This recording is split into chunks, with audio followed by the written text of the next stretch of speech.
Commissioner, you have the right of reply, so please let us know what are your plans and the question of precariousness and, of course, defense and security. Please. First of all, thank you very much for sharing your priorities and perspective, which I take note of with great interest. I will follow in French, as the question was posed in French. The first one, Mr. Robin. I thank you. Je vous remercie. Well, I'd like to thank you very much for having raised this question of raising awareness and, above all, of education, financial education and independence. I'm not surprised to hear that at the basis of all this, there is a woman who was a lawyer, who was the mother of our Prime Minister. One of the main breaks in women's careers and in society in general is financial aspects. Generally, it starts when a child is born. Childcare is very expensive, or the child falls ill, and quite often it falls to the mother or the person with the lowest salary who has to take leave. And which means then that their career is undermined, and you have a 13% gap in salaries at the start, which ends at 24% when you get to the pension age. So yes, I fully agree that we need to raise awareness. We need to talk to girls. We need to educate them, have them not take a step aside when they become mothers, because there are serious consequences in lots of areas. Research, for example, where they are away from work, and that leads me into the following question, which was about the wage gap. Can I continue in French? Yes. Yes, I'm launched, so I will continue in French if you don't mind. Yes, sure. Just a figure, it's 370 billion, the cost of inequality in the labor market. You're speaking English. I love it. Bon, donc je reviens. Let's try again. Yes, inequalities. I talked about 290 billion at the start, but there's another figure. There's a figure which is a reflection of the cost of inequality in the labour market. It's a huge figure, 370 billion euros. So the fact that we are not using all profiles correctly, the fact that we are discriminating when it comes to recruiting people, people with disabilities, for example. Half of people with disabilities can't find work. And of course, amongst them, many could work, many could contribute to society. The fact that we are being racist, the fact that we are not looking at the skills, at the more than half of humanity, we're not benefiting from their skills. This is a cost, and it costs us all. Now, if the question of well-being is not enough, fairness is not enough, then let's look at it from a competitive perspective. If we want to be competitive, then we need to be fair, and we need to look at all profiles. Now, yes, it will be in the roadmap, and of course in the roadmap we also have the whole question about participation of women in defence, in security, and also in conflict prevention. Last weekend I was in Munich on the security conference, and there I sat on panels. But I'd also done this at NATO when we celebrated the 75th anniversary of the creation of NATO in Washington. And there were also panels where we were thinking about how to ensure that we can get women around the negotiating tables when it comes to pay and security, because women have a history here, because history shows us, the figures show us that women can achieve more sustainable solutions and are also able to bring greater harmony to the table. And can have a broader view of opinions, and this shows that at the end of the day, solutions found by women are more sustainable because they're not imposed, they are built together. So we need to ensure that we have women operating in defence, in security, but also in conflict prevention. Much indeed, Commissioner.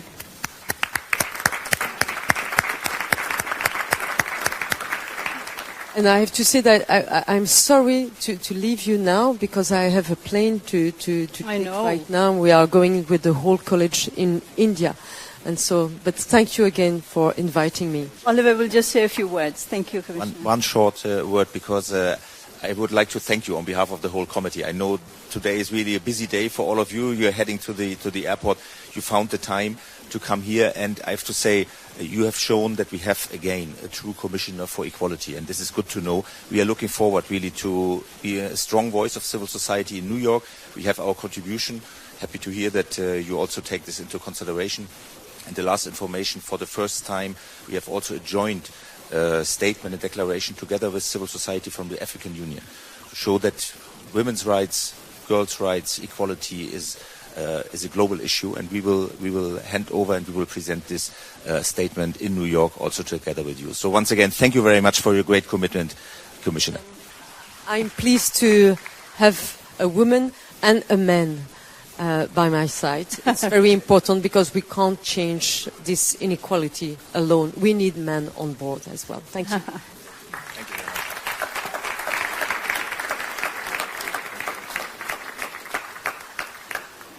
Thank you very much. I'd like to now give the floor to Oliver Ropke, President of the EESC, and Sylv Horst, President of the EESC Ad Hoc Group on Equality. You will make a joint statement. Please, Oliver. Yes, thank you very much, Shada, dear Sylv, dear colleagues. It's really a pleasure to say a few words at the beginning of this important event, because it shows that we have a fierce commitment in the EESC to advance gender equality and empower women and girls. And I think this today's high-level forum is a clear signal that we take this seriously, and this is a priority also during this Monday. Shada also mentioned already that we are very proud that for the second time in a row we will be part, as EESC delegation, part of the EU delegation to the UN Commission on the status of women. This is absolutely important, that we as civil society representatives have a strong voice there and a strong role there. We will join governments, international organizations and a large number of civil society organizations from all over the world, signaling that women's rights are still a global priority in 2025, and that the road towards equality is not forgotten. I would also like to mention that our recommendations, in our opinion, include being more vocal and fight the backlash against women's rights, I have to say worldwide, unfortunately. We see this in Europe, we see this also in the European Union, we see this in enlargement countries, but we see this globally. Just recently in the US, with really severe attacks on women's rights. So this is not the time to be quiet or to be relaxed. On the opposite, we have to speak up, and I see this event today also as a strong contribution that we will raise our voice. And I would also like to add that yesterday we had a high-level delegation from the African Union, ECOSOC, with the President Louis Sissoko, and we agreed, and we have already agreed, on a joint statement, on a joint contribution in New York at the UN Commission on the Status of Women. I think it's an excellent initiative and an excellent signal that European and African civil society join forces, and we agree to empower the rights of women and girls. Because women, girls and LGBTQI plus individuals are disproportionately affected, often alongside other intersectional factors like religion or migration background. So addressing violence, therefore, requires recognizing its structural nature and providing differentiated support tailored to the needs of the affected groups. So our opinion stresses the need for this intersectional approach, taking into consideration the multiple discriminations suffered by certain groups of women. Data on violence against women remains insufficient. violence is still a taboo subject, heavily associated with fear and shame, leading, in many cases, to go unreported. A significantly high number of unreported cases is therefore assumed. In our opinion on violence against women as a human rights issue, we call for action, given the staggering figures on violence committed against women, with 1 in 3 women experiencing intimate partner violence in their lifetime. We also highlight the burden of care responsibilities, the necessity to combat violence against women and girls, and securing women's access to essential services. So, to conclude, it is key to actively involve and increase the contribution of the CSOs and youth in all of these areas. Gender equality and the combat against gender-based violence was also identified as a key priority by my Youth Advisory Council. I'm really grateful for this. I will come back later in my conclusions because I think the recommendations are really essential. So I will stop here, but once again, congratulations also to SIF and to all the colleagues who helped to organize this important event. And without further delay, I would like to hand over to the President of our Equality Group. Please, SIF, the floor is yours. Thank you, Oliver. Thank you very much, distinguished guests, dear colleagues, dear Oliver, dear Shada. The ad hoc group on equality was established to establish a cross-cutting culture of equality within the EESC by implementing all aspects of the principle of equality, particularly gender equality. We work for gender balance in appointments to the EESC, as well as other dimensions of equality, including representation of different ages and inclusion of vulnerable groups, and likewise to consider our own appointments. Another focus is asking our members what works and where we might have issues we need to deal with. For example, through our equality survey, which we will soon repeat. In the EESC, we represent social partners and organizations from across Europe. People from different walks of life, from different circumstances. We try to raise their voices, their issues, and what we see as right, and women and so many other groups are under enormous pressures right now. It is scary. Things are moving fast. Too many things are moving in the wrong direction, recently at unprecedented speed. So in Europe, more than ever, we need to step up, not to back down. I, together with so many others, was therefore also shocked when the Commission recently gave up on the anti-discriminatory law. As a woman with a disability, I know how it feels to be discriminated. I know how it feels to have no rights, to be denied basic rights others have.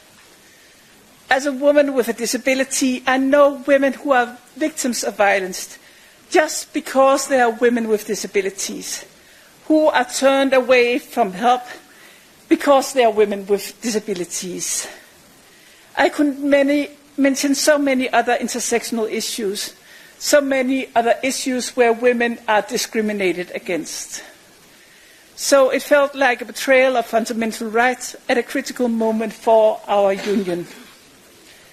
A step back for equality when we more than ever needed to step up. And we do need a plan for how to move forward from here. Very soon, as Oliver said, it's time for the 69th session on the UN Commission on the Status of Women.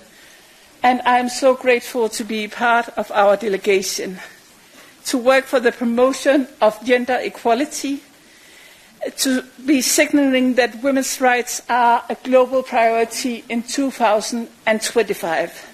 And that the road towards equality is not forgotten. We need to fight for that, more than ever, especially in our Union of Equality. Thank you. Upcoming UN Commission on the Status of Women to be held in New York, as I said, in March. And just a few introductory words from me. So I think, as we've said, we can all acknowledge that in recent decades, progress on women's rights and girls' rights has been made here in Europe. We have improved in the domains of work, income, education, political representation, and positions of power. But there have been pushbacks as well, and we've seen that just recently, as Sif said, about the horizontal directive, the proposal for it, which has been withdrawn for the moment, and we hope it will be back. And the progress otherwise also has been slow and patchy. Substantial gender inequalities persist, and sadly many of the long-standing issues that we have been fighting for remain very relevant even today. And as we said, in today's world, the rollback, the pushbacks are ongoing. So what are the most important issues on the UN next month? And we brought together leading experts on the field to bring us some of their insights. And just a quick reminder to all of you, to all four of you wonderful ladies, we do have time limits, time constraints, so you've received the message saying that the questions should be answered in 3 minutes only. So joining me here on the stage is Florence Reis. She's Director of UN Women, Brussels office. Welcome here, Florence. Carleen Skeel, Director of the European Institute for Gender Equality. Welcome as well, Carleen. Aisha Yurekli, EU Representative at Kajidar. I'm sorry if I pronounced it wrong. You'd correct me. And also, that is Women Entrepreneurs of Turkey. And she also leads the Brussels Binder team on partnerships. And Maria Nicolopoulou, reporter of the EESC opinion on the UN Committee for the Status of Women. So thank you, all of you, to be here. Let's start with a question to you, Florence. So the special year, this is a special year for all of us, 2025. It's been 30 years, my God, since the Fourth World Conference on Women and the adoption of the Beijing Declaration on the Platform for Action in 1995. And of course now in New York we'll have a moment to try and look back the achievements we've made and what lies ahead. And so my question to you really is, what should the EU, all of us here, be paying special attention to when we implement our own gender equality strategies in the coming years, months?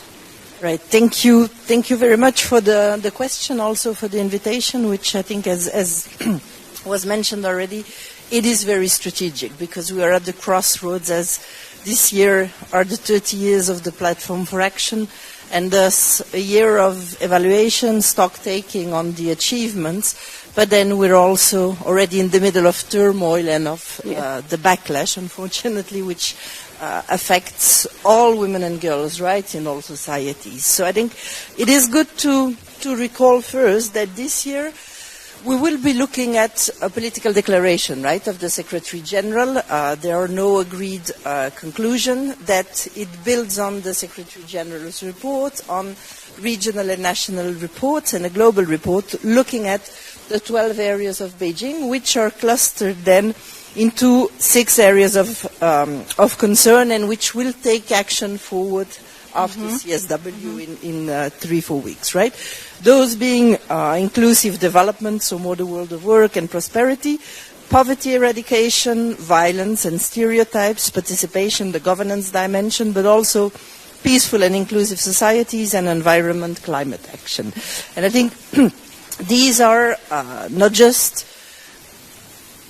coming from Beijing, but these are also updated, let's say, in light of emerging challenges. Yes. Now, if we look at these and we look at last year's CSW, which was largely focusing on poverty and finance, and if we look at the data, we know that in terms of poverty reduction, for instance, we're looking at 137 years for women to achieve equality, if no special measures are taken. And I think we've also got enough data by now, and the question is always, are we talking to the right people to convince them? Because it's not just a question of human rights, of course it is, but it's a question of efficiency. And when I look at the EU's agenda on competitiveness and security, when I look at the Global Gateway objectives, for instance, those are not going to be achieved if we're not bridging the gender inequalities and the gender divide, right? So it is also good business. The same goes for the current rationale around ODA, of course. We see ODA cuts overall, some for ideological reasons, some for budgetary reasons, and this is actually a short short-term rationale, and we're going to pay a heavy price. Now, if we look at maybe some of the areas, you've mentioned the achievements in the EU, and I think it's good to underline really the normative advances of the last legislation. That has been very important. Violence, gender pay gap, equality, boards, on economic empowerment, the care strategy and others.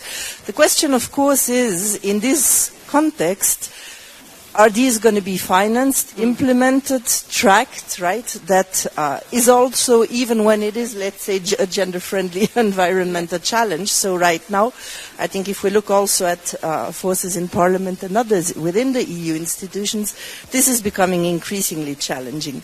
Now, an area I think where really focus should be put is digital, and the other one is green. Yes. If we look at the economy of STEMs, of artificial intelligence, on the one hand, there's huge opportunities for women and girls, but if we don't have a special look at inequalities, those are not going to meet equal employment opportunities. We have numbers showing that women will lose more jobs than men.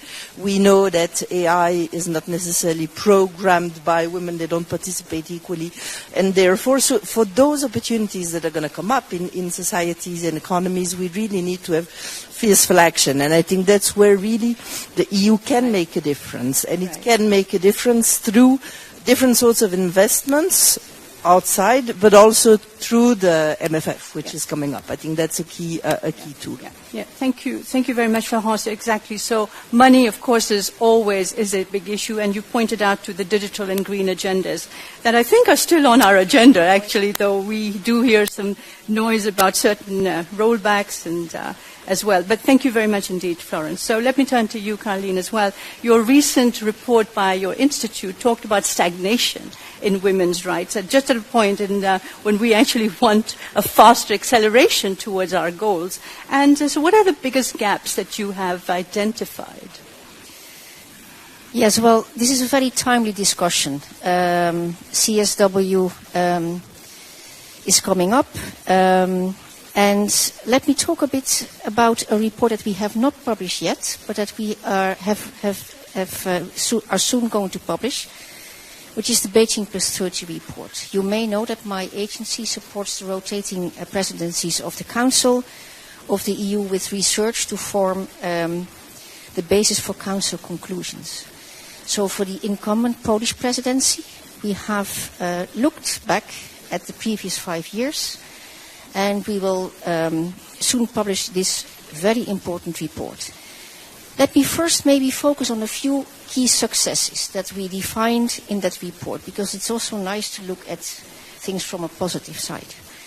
So what comes as a key success from the review is that the Commission President appointed the first Commissioner for Equality in 2019. Really a milestone for the EU. Second big success is the ratification by the EU of the Istanbul Convention and also the adoption of a directive to combat violence against women and domestic violence. And then another success, although we could approach this maybe not so much as a success, but we expected that due to COVID-19 pandemic, there would be a huge job loss amongst women and that we would really see the employment rates go down. But that's not the case. Okay. Very interesting. Of course, there's also ongoing challenges, and let me mention 3. There is a huge gender segregation in the labor market. And you know we publish on a yearly basis our Gender Equality Index. Mm-hmm. First time we published it was in 2010. This is the only indicator where we have seen 0 progress. The second big challenge that comes also out of the Beijing Plus 30 report is gender disparities in mental health. They have also been aggravated by the COVID pandemic, and we need to address stigma for both women and men in that area. It's something that people do not like to talk about. It's very personal and painful. And then the big third challenge is, of course, and it was mentioned already, tackling violence against women. In December, we published our EU-wide survey, the second EU-wide survey, together with Eurostat and FRA. I don't know if you have seen the figures. It's appalling, really. It's appalling figures. Do I still have time? Sure, I think something, yes. On the mental health issue, it's very, very rarely that we talk about it. So what made you focus on it, just very quickly? Well, you know, health as such, gender and health, is a very underdeveloped area. Exactly. Because everyone thinks healthcare is accessible for everyone. But you know, as soon as you step through the front door, things are changing and they're different for men and women. Mm-hmm. All right. And in that area, for example, I'll give you one example. Medication, for example, for ages was tested only on males. It had a reason, because we have our biological cycle and the hormones. So pharmaceutical people decided against testing on women because it would influence the testing. But no, it wouldn't influence the testing. It would show the reality. Right. Mental health is the least researched area in the health area. So where we see, for example, also interesting findings that one maybe wouldn't expect, for example, a quite high suicide rate under young men. Okay. Not young women, but young men. So this research is so much needed. We will continue to do this, and this is really one of the big challenges also. But I think that also the EU in the new strategy should take it up. Thank you very much, Colleen, also for those insights. So, Aisha, women entrepreneurs have special needs and special requirements, and I was wondering if you could point to us, from your standpoint, what are the main challenges and obstacles you face in trying to access finance that is needed for businesses? Thank you very much. First of all, hello, everyone. It's an honor to be here again and representing this time women entrepreneurs from Turkey, a country where we are passionate about breaking barriers and building bridges, or at least we claim so. But before I go into challenges and obstacles and potential solutions, let me briefly introduce my association, Kagidar, maybe very briefly, Aisha, because we're running really because Kagidar maybe is not very well known for you, for the audience, but it has, since 2002, establishment, has worked to support and empower women economically and socially, the women entrepreneurs of the country and beyond. And we are ECOSOC Special Consultative Status Association since 2011.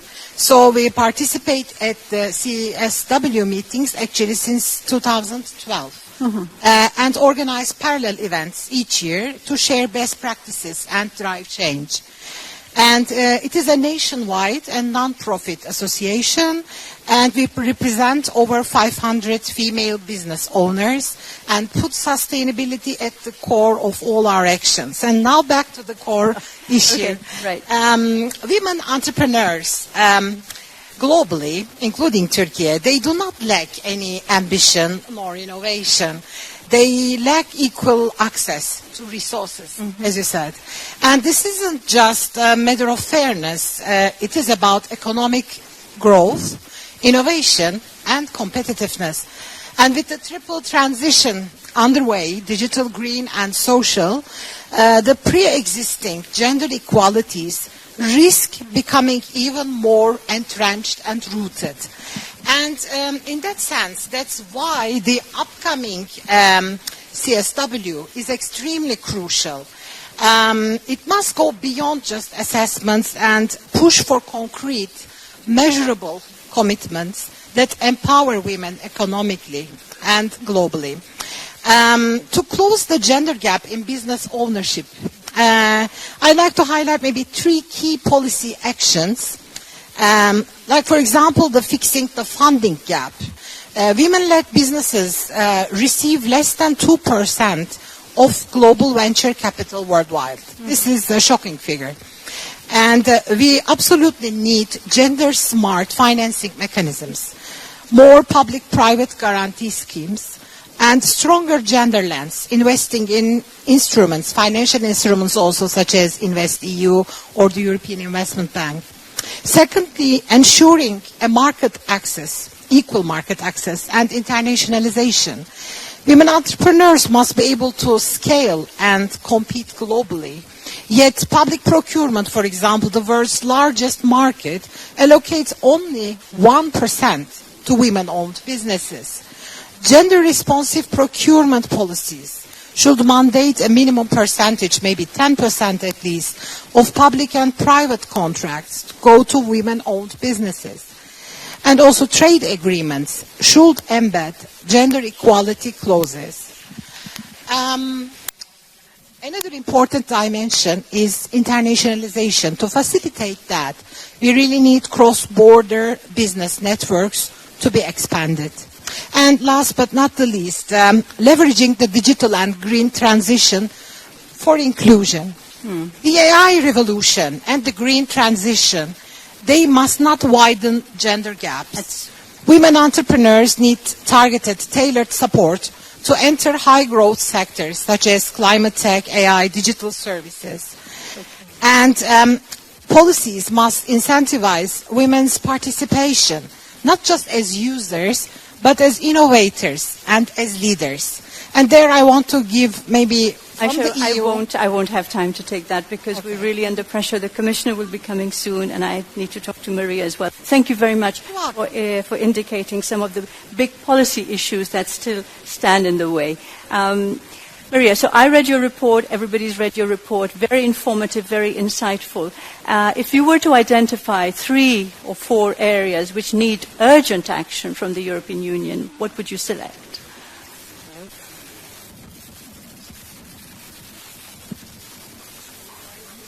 I think, yeah. See? This one, no. Yeah? Just you hear me now? Okay. I would like to speak in Spanish, actually, if you don't mind. Go ahead. Mis compañeros están acostumbrados en mi... My colleagues are used to hearing me speak in Spanish. So if you don't mind. The opinion that we drafted, I was very pleased to hear that what you mentioned here on the panel is actually included in our opinion. Now, we are focused on the 6 priorities as outlined by UN Women. We've got a European focus, but there's also a local focus within that when it comes to organisations in general. It is urgent that we have a joint commitment to including women in politics. We need gender equality in different parliaments, but we also need concrete actions. For example, when it comes to elections, having zip lists, or even having shared mandates to ensure that more women participate. And then when it comes to the green transition, there are persistent inequalities that need to be taken into consideration. For example, women and girls in the global south and women and girls in rural areas need to be focused on in terms of training and building skills. So we really need to foster a kind of business spirit and business acumen, but this requires financing. Now, when it comes to the digital transition, once again, training is key. But not all women are equal. Some women don't have access to digital services or digital devices. So this gap also needs to be taken into account. We also need to break stereotypes, particularly when it comes to the participation of technical subjects. So once again, we need to break this gender bias. Then when it comes to unpaid care tasks, we want a European care guarantee when it comes to health and care services. These need to be accessible, affordable, and of high quality. These carers need support economically, but we also need to think about their future pensions, because once again there is a gap here when it comes to pensions. Finally, when it comes to peace and security processes, the EU needs to establish a foreign policy strategy that is focused on gender equality, human rights, feminist diplomacy and social justice. Thank you very much, Maria. Talking about the green transition, women in politics, I think these are recurring themes, aren't they, digital, but you've also highlighted unpaid care for bringing up the issue of peace and security and the need to be led by women on that. I won't use the word feminist diplomacy. There are different ways of being a feminist diplomat. Thank you very much indeed to the panel. I hope we will have time to come back to you, but I will now like to take some interventions, short and to the point, from the floor, from all of the EESC members. I have some names that I will cite, and I would like to go first to Maria Mincheva. Please, are you in the room? I am, but you cannot see me from there. Okay. Hello? All right, go ahead. Thank you very much. I was today recording a statement on the International Women's Day, so I'm still inspired a bit on this historical backlash. 100 years ago, women did not have the right to vote. They did not have the right to go to university. They did not have the right to have their own property, their own pension rights. Women and children had to replace men in factories and on the field, while men were fighting or dying in the world wars. 100 years ago, it was women fighting for the right to vote, against food shortages, poor living conditions, the World War I, the child labor. Today, the world is different. In today's world, at least in my country, no young woman can imagine that she could be prevented from going to the university because she is a woman. No woman can imagine that she cannot vote or cannot be elected because she is a woman. No woman can imagine that she needs permission to work or to drive a car. So we have to acknowledge this positive development in Europe, but we should definitely not take women's rights for granted, even in countries where they are well established.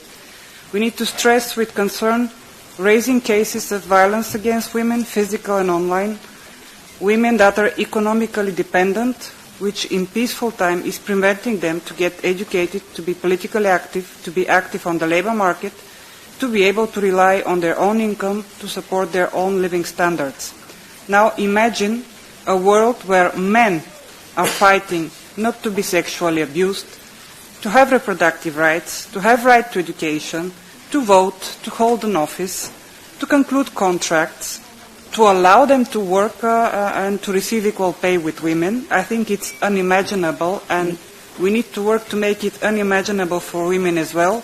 If I have to prioritize, I would have list three things. Maria, I don't have much time, but thank you very much for making those points. I mean, if men were in the position women are today, we would be fighting harder. You'll have an opportunity to... I would like to say the three priorities. All right, just very quickly then, Education, please. Education, education. Thank you very much. Bravo. Thank you very much. Giulia Barbucci, please, Giulia. Thank you very much. Continuo in italiano. Sì. The 69th session of the UN CSW is particularly important this year because, as was said, they will assess the Beijing platform. Unfortunately, more progress needs to be made. A UN report has said that there has been backsliding in women's rights, and so the Beijing platform remains valid. Now, Europe needs to lead by example when it comes to achieving gender equality, and it needs to play an important role in this fight. Today, the EESC will approve this opinion. It represents the contribution of civil society organizations from a European perspective. Many organizations present in the EESC are committed to these priorities and work on them on a daily basis when it comes to women's emancipation. They fight to guarantee gender equality in politics, economics and in businesses, fighting against violence against women, working in healthcare sectors and ensuring that more women are present in the labour market in order to, through social dialogue and collective bargaining, bridge the gender gap when it comes to salaries. And so it's very important that we participate in New York, because each one of us has a role to play when it comes to achieving these important priorities. Thank you very much indeed. I'd like to go to Marjolaine Quist, please. Marjolaine? Yes, I'm here. Yeah. Gender equality is the foundation for safe, prosperous and democratic societies. And if we want a strong and competitive Europe, we simply cannot risk sidelining half of our populations. Gender equality is not only the right thing to do, it's also smart economics. We've heard many numbers from the people on the stage already, so I won't say what I had to say, but currently the gender employment gap costs the EU 370 billion euros a year. So let's be clear, investing in women's rights pays off. However, if we look at reality, then we see women's rights and LGBTQ rights are under threat globally, but also here in Europe. We face stagnation and even regression of progress made. Anti-democratic and ultra-conservative forces are gaining power, they're undermining our rights, and they're attacking civic space. It is civil society organizations, and specifically women's rights organizations, that are on the front lines defending our European values, our rights and freedoms. Their work is now more crucial than ever. Therefore, I have two calls. Yes. Huh? Go ahead, please. Oh, yeah. First of all, support women's rights advocates and civil society here in Europe and globally. They are our allies, so collaborate with them, listen to them, and ensure they can meaningfully participate in decision-making, especially those that are often silenced and excluded.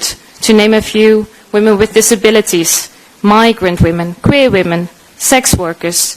And secondly, invest in women's equal rights and equal participation to drive our competitiveness in European labour markets, in our green and digital transition, in our value chains across the globe.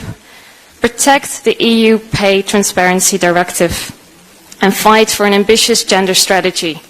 One that's not only ambitious in its intentions, but also in its implementation, including the needed binding measures. Thank you, Marjorie. Equality is the core value of the European Union. I would like you to... Yeah, this is literally my last sentence. I'm going to make myself very unpopular, but I apologize for that deeply. But the EESC session was longer, and you were doing some very interesting work, so we couldn't interrupt you. And now I am under the obligation of getting things done and having an interesting conversation, but making things short and snappy. So I am the villain of the piece. I accept that. But I'm going to turn now to the panelists, and I'm going to cut short a little bit more your interventions. So just very quickly, because I think now you actually have 2 minutes each to answer, in response to what you've heard, some of the key issues that have been highlighted. Florence, what would you like to come back to in your 2 minutes that I give you now? Thank you, and actually interesting because we've been thinking about the lessons from non-European countries, right, as United Nations, and also personally having spent 25 years in Africa, Latin America, Arab states. I've come back to Europe last year with quite sometimes astonishment about, some developments you see in other regions or countries. And I think the first one is really women's organizations and feminist movements. Not that it doesn't exist in Europe, but the feeling sometimes that I have is that because the rights are acquis, that we feel, that it's... and in other countries, and I think, unfortunately, the current context can teach us a lot, because the states are fragile, because the governance structure doesn't necessarily give the rights. Women have, fought a lot, networked a lot, and I think it's been said by different interlocutors, so women's organizations within Europe and the networking outside. And the other end of that stick is that women themselves have innovated. I've seen some climate-smart techniques and technologies. I've seen a lot of para-governance structures we could learn that from. work. And I think really we can do that, and that's why I welcome the President's statement as well of linking up with African civil society organizations. I think we increasingly need to hear and learn from the South to also stand and keep defending multilateralism. Thank you very much for talking about that as well. And I was impressed as well when Oliver talked about the African Union. Carleen Schkeler, so we talk a lot about data, the need for data, and IGA has pointed out, and the EESC report has pointed out as well, about the need for gender disaggregated and intersectional data. This is now very, very crucial. Some very quick comments from you, please. Well, you know, we have heard in many interventions all the challenges we see, and what I would like to stress here is that whatever we do, whatever policies are being developed, be it at national level, in EU level, it should be based on the real needs of women and men, and I say in all their diversity. So that's why we need data. That's why we need information. And then very early in that policy development process, policymakers should also look at the impact of their policies. And do they really answer those needs that they have defined in the beginning? And why is it important to look at this from an intersectional approach? It's always a bit of a complicated word, but of course it's important to look at the needs of women and men. But when I say in all their diversity, I seriously mean in all their diversity, because it's not two homogeneous groups. Yeah?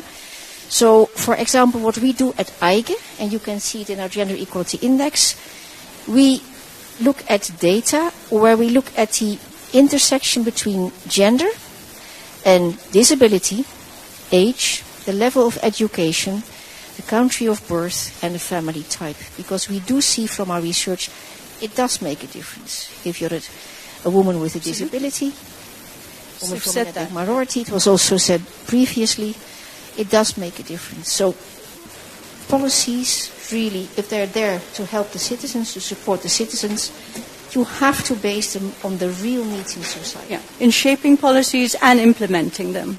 Yeah. Yes, because I've been a policy advisor, and my job was to develop the best policies possible in my area. And you can't do it if you don't look at the information and data you have available. Yeah. Exactly. Thank you very much, Carleen. So, Aisha, coming back to you, have you any responses to the three interventions we've had from the floor, from the EESC members? Any points you want to underline? Thank you very much. First of all, I would like to go maybe to the women's entrepreneurship, which is my topic. And I want to underline that it isn't just a gender issue. It is an economic and strategic imperative. And the new von der Leyen Commission, she has made competitiveness a top priority. And no economy can be truly competitive while leaving half of its talent behind. So, and let's not leave money on the table. If we fully include women in the economy, the global GDP could rise by up to $28 trillion by the end of 2025. And the upcoming CSW presents a critical opportunity in that sense to push for real policy commitments that don't just close gender gaps, but unlock untapped economic potential. And my message today here is actually clear. I want to say investing in women isn't just the right thing to do, it is the smart thing to do, also for men. And especially CSW 69 in 10-15 days in New York is more than just a conference. It is a call for action. And especially now the world is at a turning point. We were talking about the gender gaps persist. Yes, they do. But also the space for civil society is shrinking. And the backlash against women's rights every day is growing. So I'm going to actually turn to Maria on just that question, the shrinking space for civil society and for women's organizations in this very turbulent and difficult moment that we're living through. Hopefully it's just a moment. ¿Sí? Yeah, sí. Yes, we have observed this. And it's the far right that is attacking women's rights. So we need to be aware, and we need to have a strong, united voice against this. So not only is the shrinking space for organizations, but many of these organisations don't have enough resources to carry out their work. Now, Maria mentioned education. She said this is very important, not just for women, but I also think for men. Education at school. It's important that boys and girls are aware about violence and gender violence, and that they be educated from a young age. Then we also need to focus on survivors of gender-based violence, because they are experiencing trauma. And then going back to CSOs, it's important that at different levels these measures be negotiated and that they be included in the opinion. And so we need to encourage care and support. And in the framework agreement, that needs to be reviewed, because that also talks about harassment at work. Indeed. Thank you also to all the people who came in from the EESC. I will hope that I will have time to come back to you, but thank you very much indeed. And now I'd like to say thank you very much to our panelists.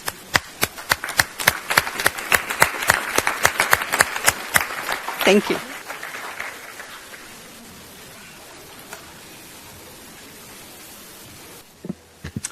Thank you. Welcome, Madam Commissioner. I would like to call your attention to women's awareness and empowerment in money matters. Allow me to do so in Belgian French.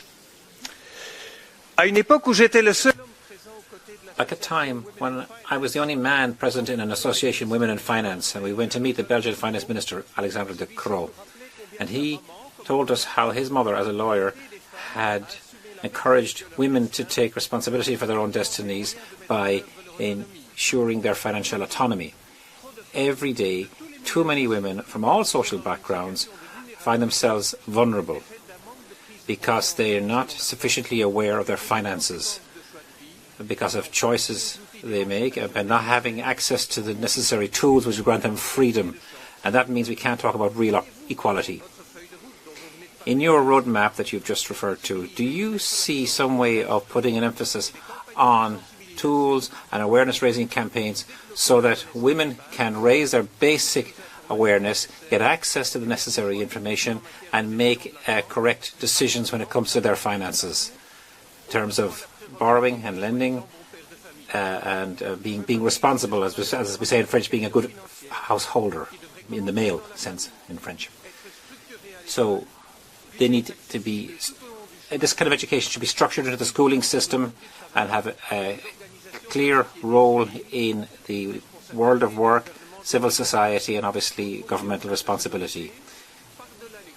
Now, apart from the groups that we all represent here, you will find allies across the groups to progress in raising this awareness for women. Thank you. Mr. Robbins, merci aussi d'avoir tenu. Thank you, Mr. Robbins, and thank you for having stuck to the time that was given to you. I go to Madame Nicoletta Merlo. Nicoletta? Yes, I'm here. Your 2 minutes, please. Yes, thank you.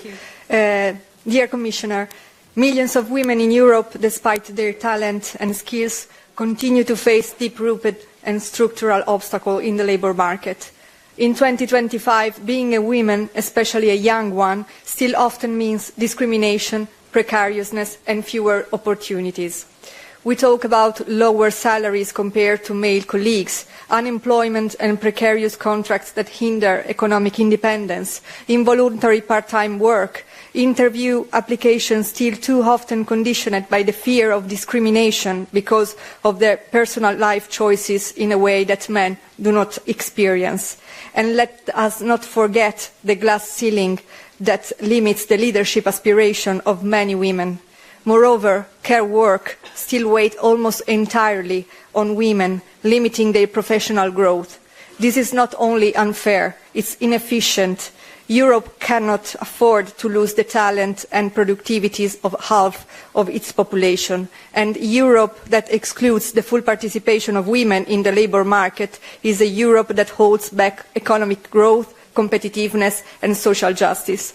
On top of all this comes gender-based violence. Too many women, as you mentioned, suffer harassment at work, economic blackmail and domestic violence. The EU Directive on Combating Violence Against Women is a step forward, but effective and efficient implementation is needed. Building Europe truly on the side of women requires bold actions. First of all, strictly implement the Pay Transparency Directive, invest in affordable and quality public services so that no woman has to choose between caring and career. Make parental leave truly equal to challenge the stereotype that care work is only women's responsibility, support quality employment and female leadership, and ensure safe working environments free from violence and harassment. Thank you very much. Thank you very much indeed, Nicoletta. And I'll now take Julianne Mary Niendam, please. Thank you. 2 minutes as well. I would like to address women in EU defence organisations. With the current unrest we have in Europe and the war in Ukraine, we are looking to ramp up our defence abilities across Europe. You are the European Commissioner for Equality, Preparedness and Crisis Management, and as such in a unique position to improve on equality in the EU defence organisations. We do not have an EU army, but we do have agencies and cooperation between the EU countries. Today, women comprise less than 20% of the workforce in Europe's security and defence sectors. Within the European Parliament Subcommittee on Security and Defence, SEAD, 23% of the members are women, with even lower representation in leadership and technical roles. If we take CSDP, which is the Common Security and Defence Policy, they employ 24% women in their missions. And this body, this is where the EU takes a leading role in peacekeeping operations, conflict prevention, and the strengthening of international security. It has been shown that the increase of women's participation in global peacekeeping operations improve the effectiveness and the stability of a mission. However, in this crucial body, CSDP, we only have 20% women in operational and management positions. I do know that in the EEAS, the European External Action Service, we have a gender strategy, but progress in defence remains slow, if not crawling, if at all moving at all. And while we do in the EU have a women, peace and security agenda, the implementation across different defence policies is completely inconsistent. So my question for you is, do you have any special initiatives or ideas for how to increase the voice of women in defence and improve the ratio of women in the EU defence organisations and missions? Thank you. Thank you